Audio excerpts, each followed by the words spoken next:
স্বাগত খেলাযোগে আপনাদের সাথে আছি আমি ফাহিম রহমান। কোপা আমেরিকায় এখনো লিওনেল মেসির সেরাটা দেখা যায়নি। কলম্বিয়ার বিপক্ষে ফাইনালে জ্বলে উঠতে পারবেন তো তিনি?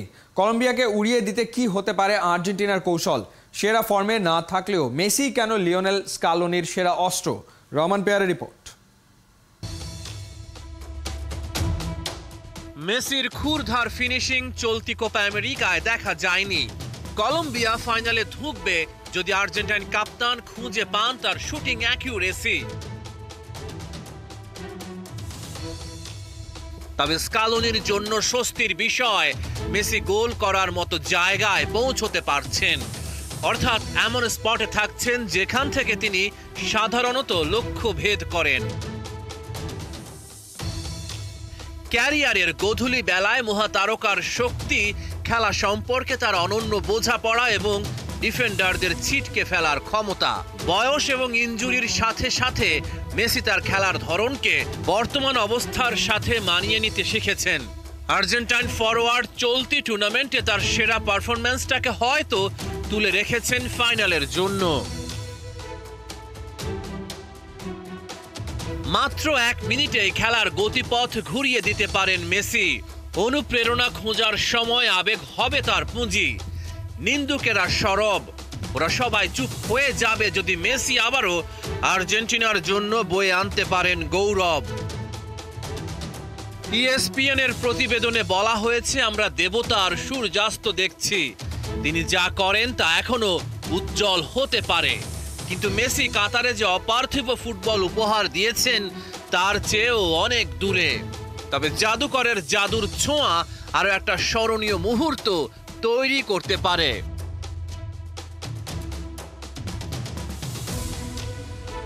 ফাইনালে আর্জেন্টিনার কৌশল কি হতে পারে? কোনো একজনকে বেশ দৌড়ে খেলতে হবে। অপশনটা হতে পারেন হুলিয়ান আলভারেজ। কলম্বিয়ার পেশি শক্তি নির্ভর ফুটবলকে পাশ কাটিয়ে মেসির জন্য কিভাবে স্কালোনি ব্যাটল ফিল্ড তৈরি করবেন?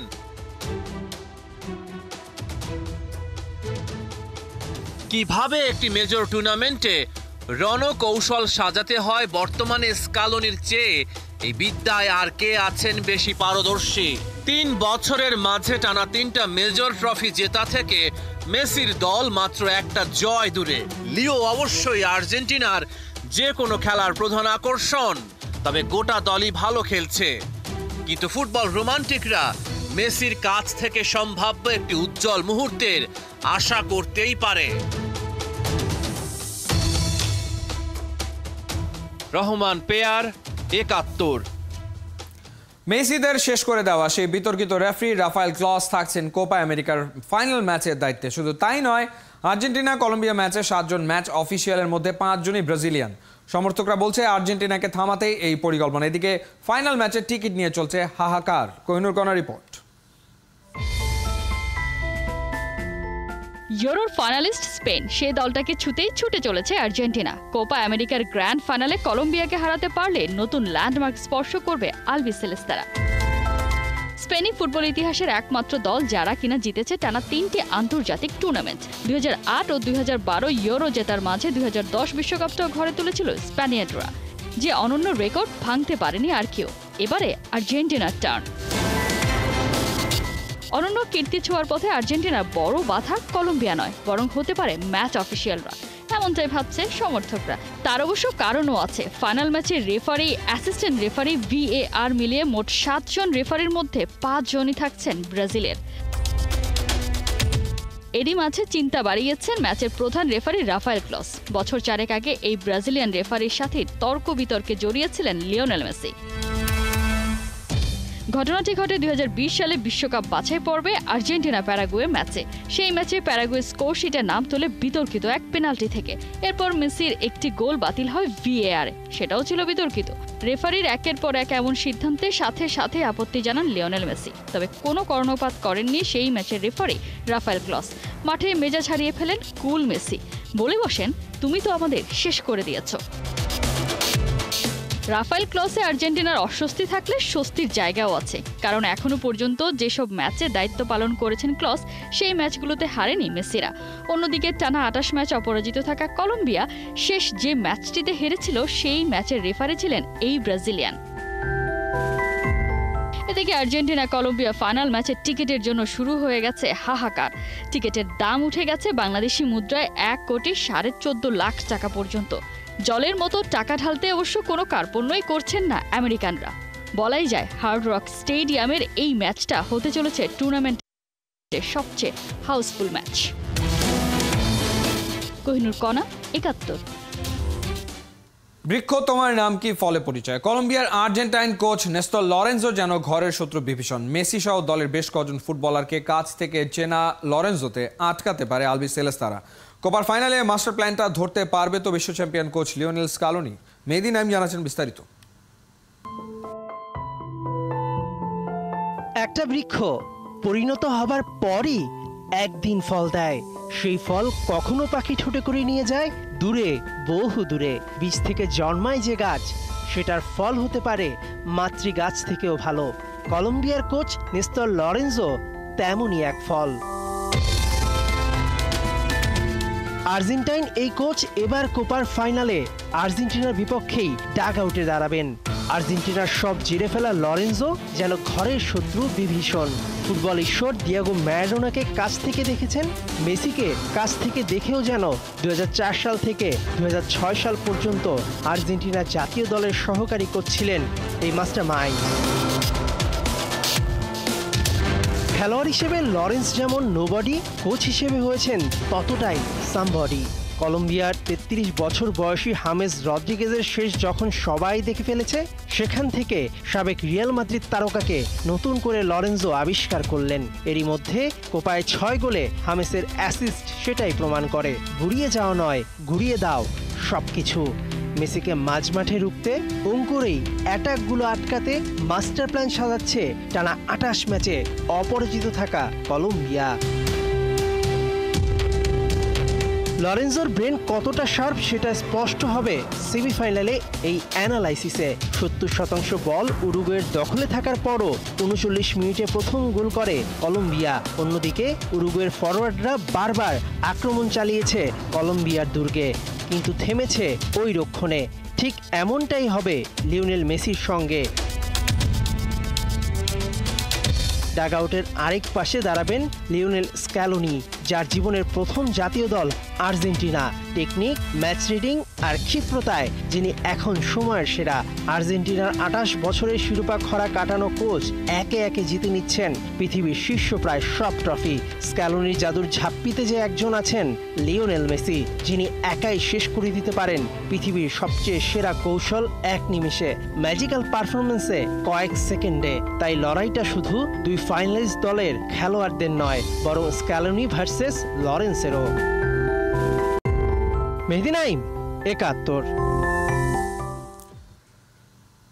অর্থনীতির পাশাপাশি বিশ্বে ক্রীড়াতেও সাফল্য পাবে বাংলাদেশ আশা প্রধানমন্ত্রী শেখ হাসিনার। তিনি জানান, সারা বিশ্বের মতো বাংলাদেশে ফুটবল জনপ্রিয় খেলা। এর প্রসারের লক্ষ্যে সরকার সব ধরনের সহযোগিতা অব্যাহত রেখেছে। বিকেলে রাজধানীর আর্মি স্টেডিয়ামে শেখ হাসিনা আন্তঃব্যাংক ফুটবল টুর্নামেন্টের সমাপনী অনুষ্ঠানে তিনি এসব কথা বলেন। রহমান পেয়ারের রিপোর্ট। শেখ হাসিনা আন্তঃব্যাংক ফুটবল টুর্নামেন্টের ফাইনাল।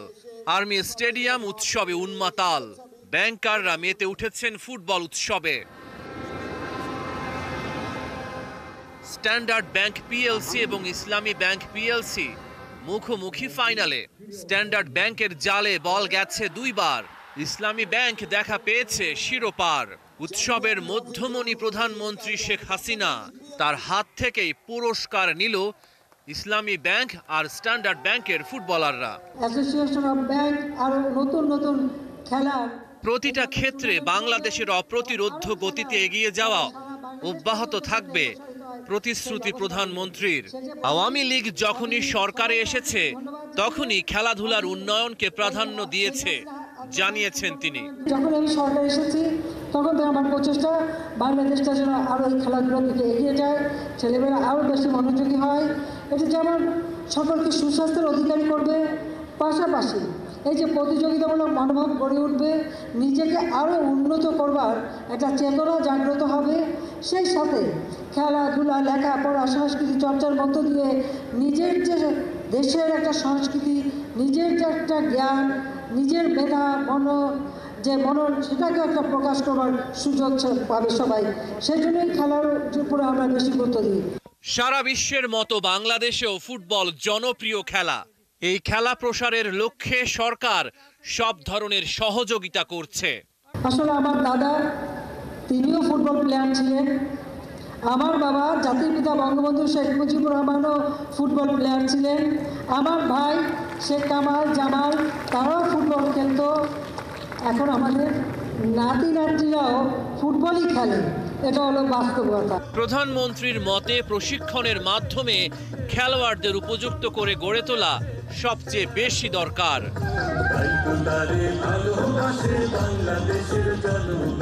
রহমান পেয়ার, ৭১।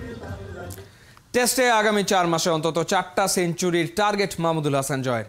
সেই প্রস্তুতিটা নিতে চান এইচপি জার্সিতে অস্ট্রেলিয়ার মাটিতে। 2টা 4 দিনের ম্যাচে ক্যাপ্টেন্সি করবেন জয়।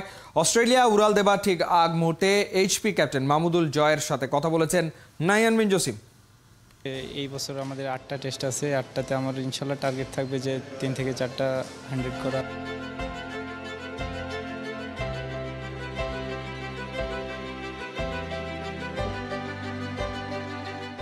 চলতি বছরের বাকি সময়ে 8টা গুরুত্বপূর্ণ টেস্ট বাংলাদেশ দলের। Busy schedule.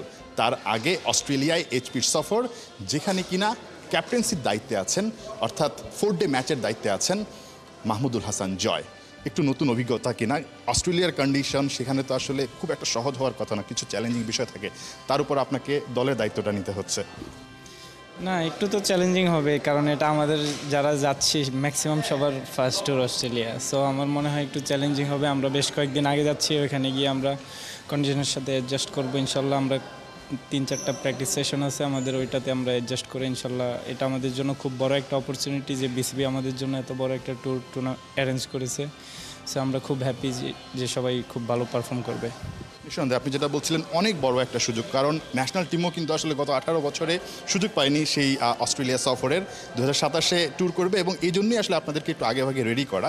মানে আপনার পার্সোনাল টার্গেটটা কী থাকবে? ওই ডারউইনই তো আসলে 2027 সালে বাংলাদেশ অস্ট্রেলিয়ার বিপক্ষে টেস্ট খেলবে, আপনি টেস্ট খেলছেন, মানে এই জায়গাটায় আপনার টার্গেটটা কী থাকবে?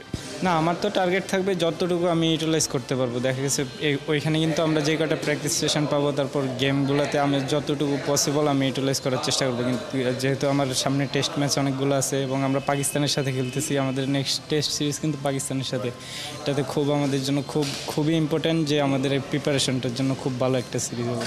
অস্ট্রেলিয়া সফরকে ঘিরে নিশ্চয়ই একটা বার্তা দেওয়া হয়েছে টিম ম্যানেজমেন্টের পক্ষ থেকে।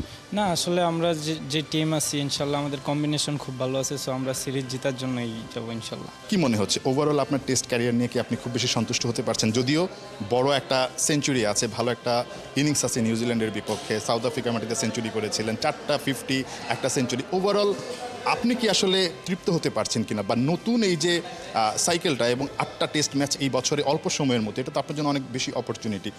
না, এটা আমার জন্য খুব একটা বড় অপরচুনিটি যে এই বছর আমাদের 8টা টেস্ট আছে, 8টাতে আমার ইনশাল্লাহ টার্গেট থাকবে যে 3 থেকে 4টা 100 করা, তাহলে আমার অ্যাভারেজটা আরও ইমপ্রুভ হবে। এখন যে অবস্থা আছে ওই থেকে আরও বেটার হবে। আর হাতের কি অবস্থা? ইনজুরি আসলে ইনজুরি নিয়ে যাচ্ছে। হ্যাঁ, না, হাতের অবস্থা ইনশাল্লাহ মোটামুটি অনেক ভালো। গতকালকে সেলাইগুলো কাটা হয়েছে, এখন ইনশাল্লাহ অস্ট্রেলিয়া গিয়ে ইনশাল্লাহ শুরু করতে পারবো।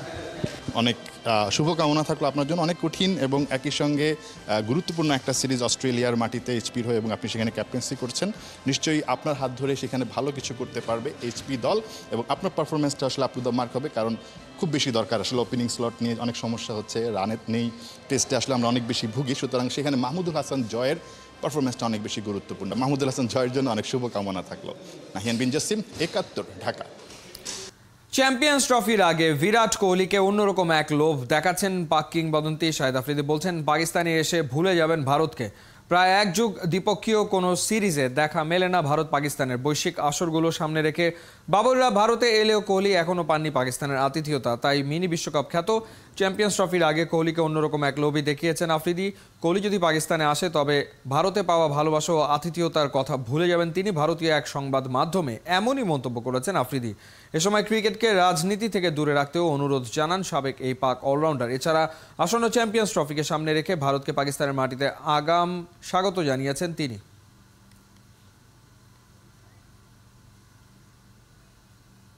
এই ছিল এই মুহূর্তের খেলাযোগে সরাসরি সংবাদ অনুষ্ঠান দেখতে থাকুন ৭১-এর ফেসবুক পেজে এবং সাবস্ক্রাইব করুন ৭১-এর ইউটিউব চ্যানেলে। ৭১-এর সাথেই থাকুন।